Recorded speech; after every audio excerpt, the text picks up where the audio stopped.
They're there, they're everywhere. Most people don't even realize that they're toxic. Yard after yard, neighborhood after neighborhood. You don't have to look far to find one. They come in different shapes and sizes, but little do people know this decorative plant, a sago palm, can be deadly to your pets. One Jacksonville couple found this out only after they lost their 2-year-old dog. Ingesting even a small part of a sago palm plant can cause severe liver damage. Now in tonight's Health Alert, this family wants to warn all pet owners about the dangers. They want to make sure no one else goes through the same suffering, pain, and loss. This is where the palm tree was, and this is just the stump. Sue Holdridge never thought the sago palm that was planted in her front yard was a threat. It was just like a total shock. She and her husband, Don, are both Navy veterans, and the plant was already there when they moved into this Southside home after Don retired. He's always on this when we're outside. As they normally would, they had their dog Reagan on that chain while doing yard work, and at some point, she took a taste of the sago palm trimmings. We didn't even know. We literally didn't know that she'd even done it. Fast forward a few days to this, a Saturday, the last pictures of their beloved Reagan. Photos at the affiliated Veterinarian Emergency Center before she died. Yeah, they actually presented Reagan because she just didn't look right. She had been fine the night before. They had put her in her kennel, but the next morning she didn't want to move around. She was very dull, very depressed. Veterinarian Dr. Brittany Timberlake was working that weekend at the emergency clinic and had to figure out why Reagan was so sick. We see him at the ER frequently. Based on blood work and some detective work retracing Reagan's last few days, the culprit was confirmed: sago palm. And unfortunately, she was getting worse. So that's what made Reagan just a very tough case.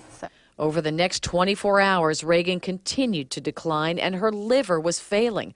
They made the tough decision to put her down. We see mortality in about 50 to 75% of our pets that ingest sago palm. Sue had no idea the danger was sitting there in her front yard. And we literally had no clue. I can't even tell you how shocked I was, and it's just hard. And she's not alone. Some of her neighbors pulled up their own plants the moment they heard. Everybody I've talked to on the street, I must talk to 10 people. And then I talked to a good 25, almost 30 people where I volunteer at. I talked to people on base. Nobody knew. All parts of the sago palm plant are toxic. Dr. Timberlake says the only real way to save a pet if the plant has been eaten is to actually see it happen and get the animal to a vet right away. But like in Reagan's case, it's often not seen, and owners don't know anything is wrong until symptoms like vomiting, diarrhea, and blood in the stool or vomit appear. If we see those signs, it's usually too late. So it makes it a very, very silent killer in our pet population. So Sue and her husband are on a mission now to make sure everyone knows about sago palms.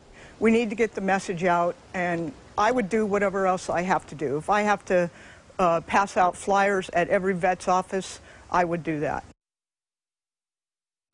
Now, besides the sago palm, Dr. Timberlake warns pet owners about xylitol. It's an ingredient found in sugar-free gum. It's just as dangerous to your pets. In fact, she says some dehydrated peanut butters now have it, and people who use it to help their pets take their pills, for example, may not realize it's in there. So make sure to check the label. And for a link to more information on the symptoms and other common things that are around your house that you may not even realize are a danger to your pets, go to news4jax.com. Look for this story under Top Stories.